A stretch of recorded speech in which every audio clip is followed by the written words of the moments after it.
რომელ ფილმში უნდა შეესრულებინათ თავარი როლები ლიკა ქავჟარაძეს და ლევან აბაშიძეს? დიახ, მე თქვენ ახლა გაჩვენებთ ფოტოს სასინჯი გადაღებიდან.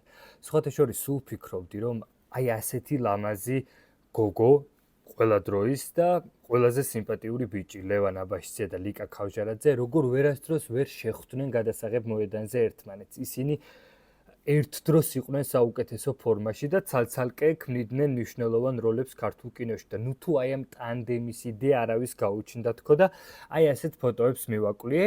ბევრმა ადამიანმა არ იცის, რომ იავნანაში ყოველთვის საყვარელ ფილმში მათ მთავარი როლები ქეთოს დედა და მამა უნდა განესახიერებინათ და ეს ფოტოები სასინჯი გადაღებიდან არის.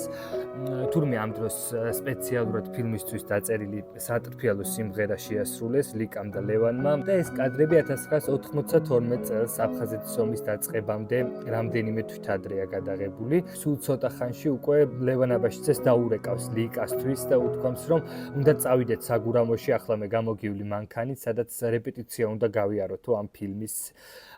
მაგრამ ლიკა არ ყოფილა ამ დროს კარგად ამ პერიოდში მსახიობის ჯანმრთელობის მდგომარეობა არ იყო ისეთი კარგი და ვერ მოვახერხე წასვლა, ვუთხარი რომ შეუძლოდ ვარ და იქნებ სხვა დროს ჩავატაროთ რეპეტიცია.